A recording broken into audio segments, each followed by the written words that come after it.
Enough, Susan, my mom shouted, her voice quivering with frustration as she leaned forward, her glare cutting through the tension like a blade. The ornaments on the Christmas tree sparkled faintly under the dim glow of the living room lights, but the festive warmth felt cruelly hollow. I sat frozen, my hands gripping my lap, trying to quell the anger rising inside me. You always have to make everything about you, my dad added, his tone sharp enough to sting. The words hit harder than I expected, and for a moment, the only sound in the room was the faint ticking of the clock on the mantel.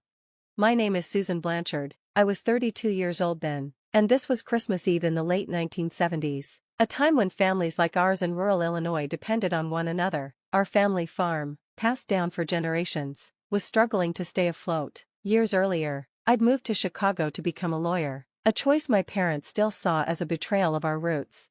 Meanwhile, my older brother Jake stayed behind, running the farm and basking in the glow of our parents' constant praise. I didn't resent him for staying, it was how they treated me that stung. No matter what I did, I was always the outsider.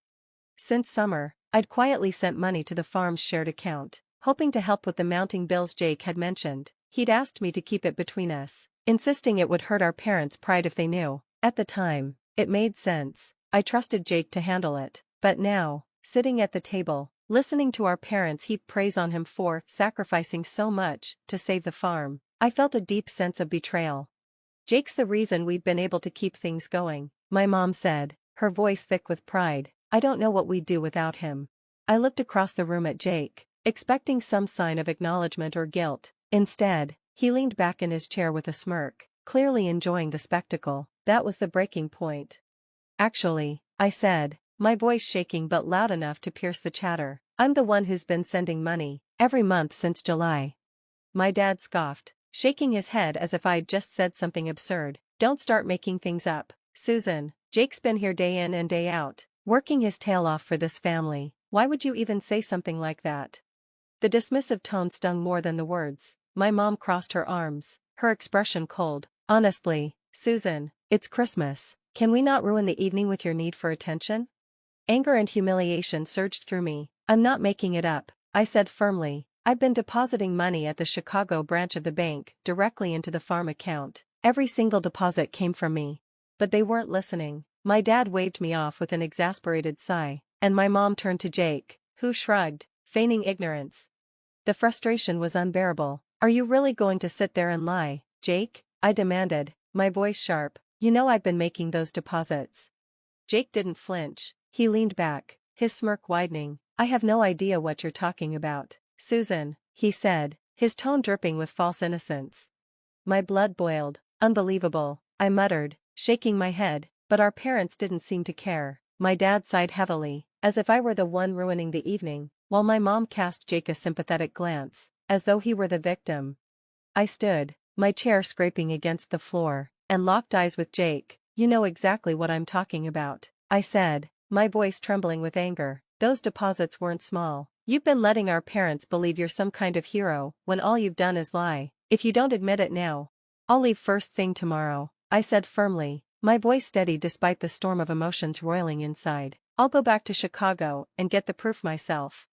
Jake shrugged, leaning back in his chair with infuriating nonchalance. You're wasting your time, Susan, he said with a chuckle. Whatever story you've cooked up in your head, go ahead and prove it. In that moment, I realized Jake didn't think I'd actually follow through. To him, this was just another family argument that would fizzle out, one where I'd eventually back down, letting him win like always. His smirk said it all. He thought I was too afraid of the fallout to take action. But that smirk only fueled my determination. I wasn't going to let him get away with this, not this time. He'd lied, taken advantage of me, and soaked up our parents' praise while treating my contributions like they didn't exist. I wasn't staying silent. The next morning, I packed my bags, unable to endure another moment in that house. When I told my parents I was leaving, my mom sighed, her voice heavy with disapproval. It's Christmas, Susan, she said, as if I were the one ruining everything. My dad didn't even look up from his coffee. Can't go a single holiday without causing a scene, he muttered.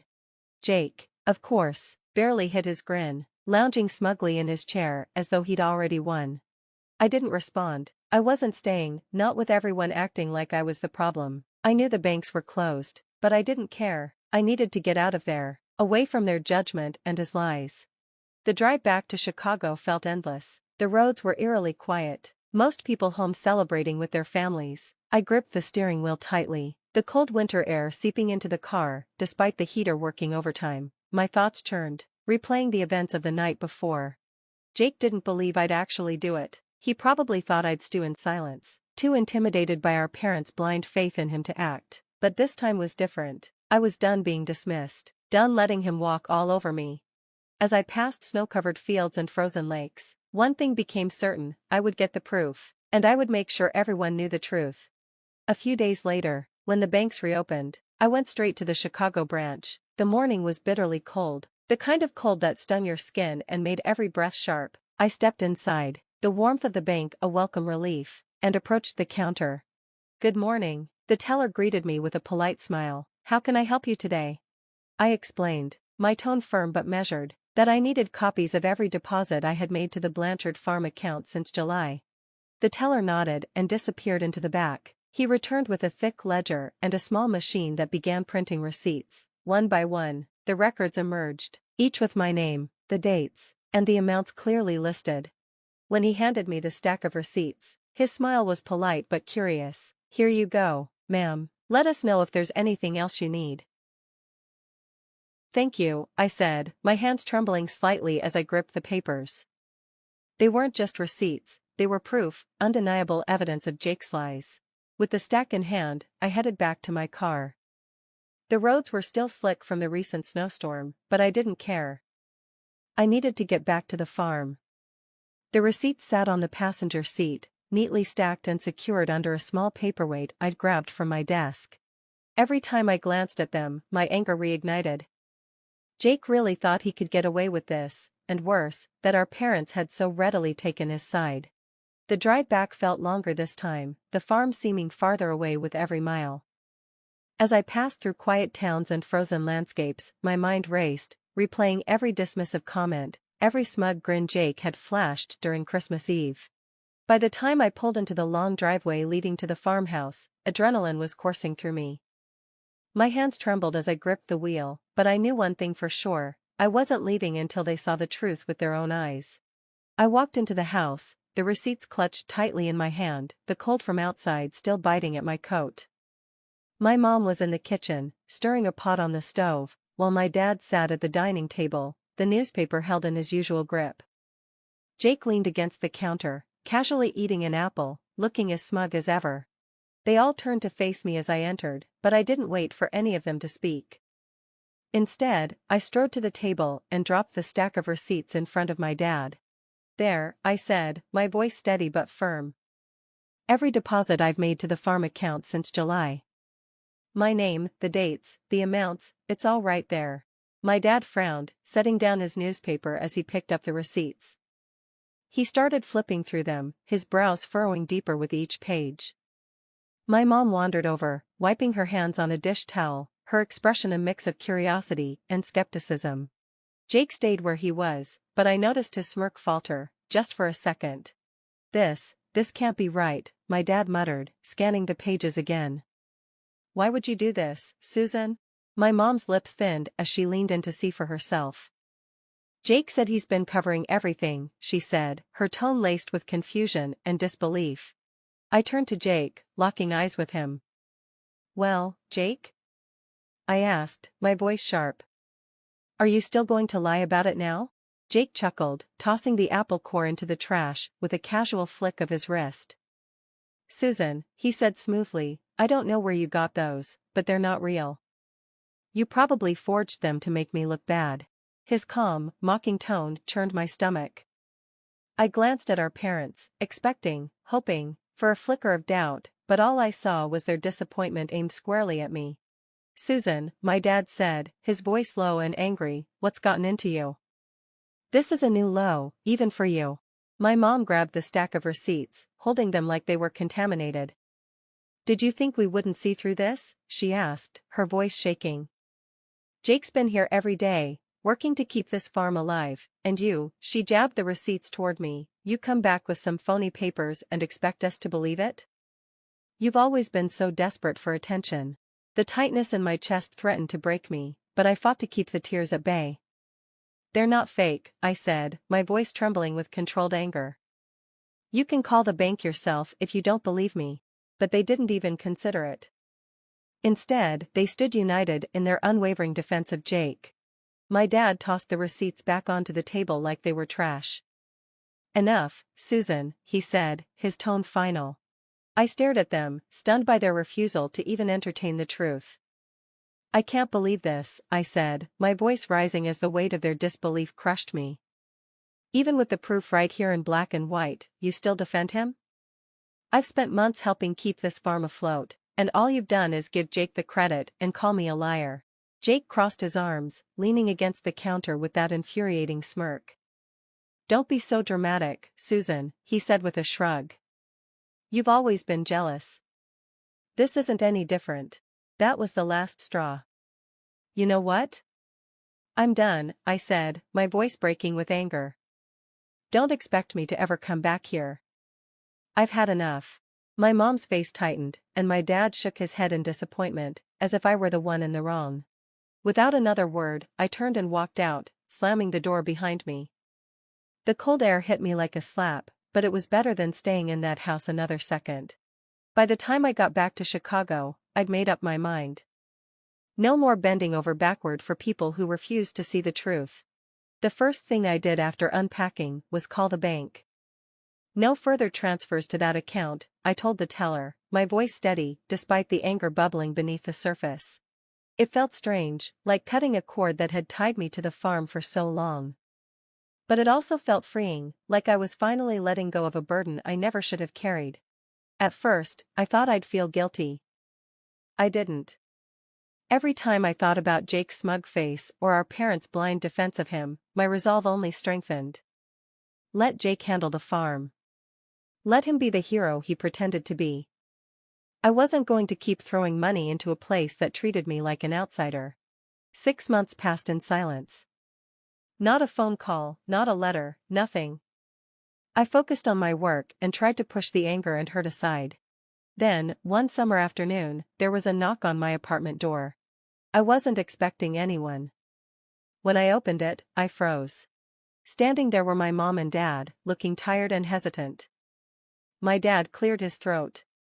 "Can we come in?" he asked, his voice quieter than usual. My mom clutched her purse tightly, her lips pressed into a thin line.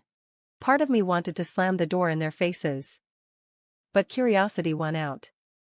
I stepped aside and let them in. They sat awkwardly on my couch, glancing around like they didn't know where to start. "What do you want?" I asked finally, leaning against the armrest of a chair with my arms crossed. Whatever they had to say, I wanted it out in the open. My dad stared at the floor, his voice low and hesitant. "Susan, we owe you an apology. A big one." My mom nodded, her grip on her purse so tight her knuckles were white. "We were wrong," she said softly. "We didn't believe you when you tried to tell us the truth.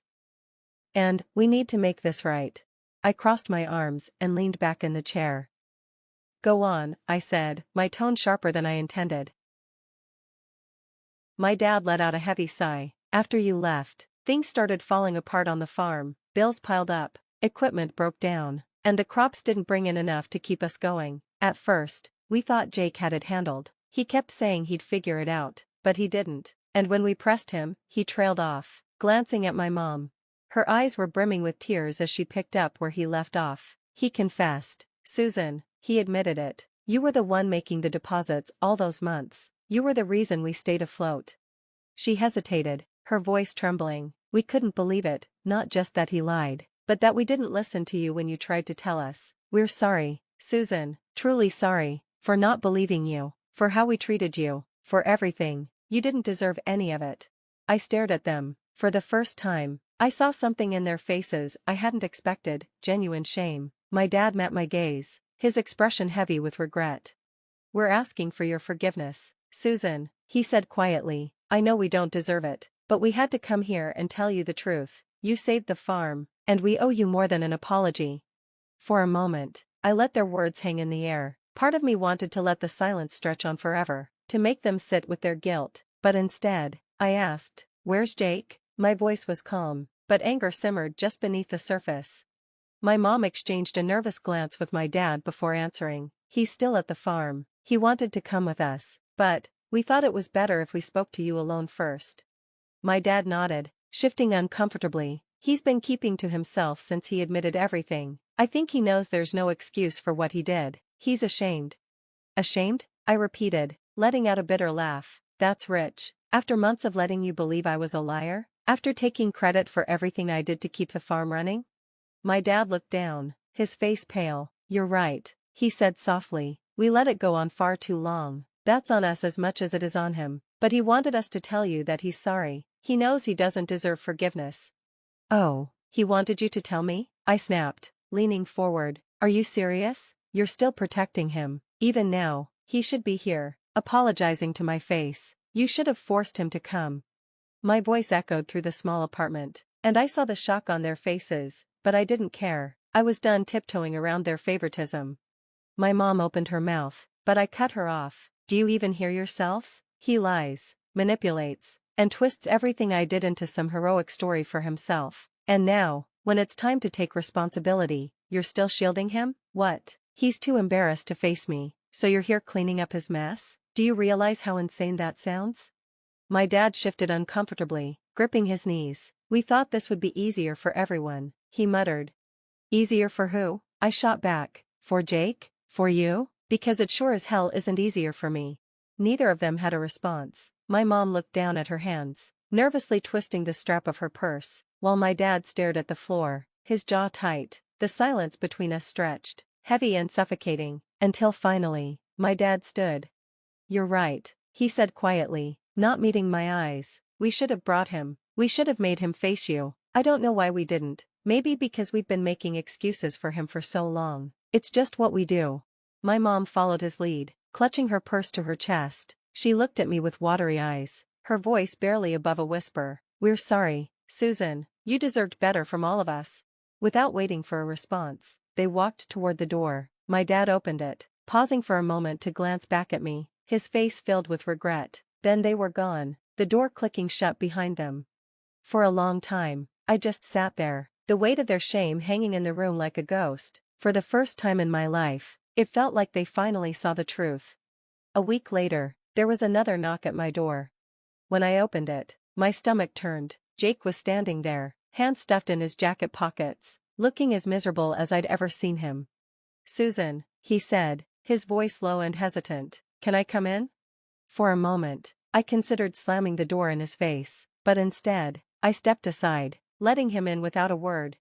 He stood awkwardly in the middle of the living room, shifting his weight from one foot to the other. He didn't sit or take off his jacket. Finally, he spoke.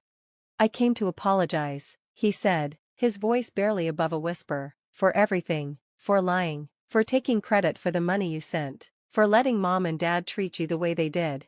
His voice cracked, but I stayed silent, waiting. I don't have an excuse, he continued. I was jealous of you, Susan. I've always been jealous. You've done so much with your life, and I stayed behind. I thought if I could keep their approval, I'd feel, I don't know, important, but it was wrong, all of it.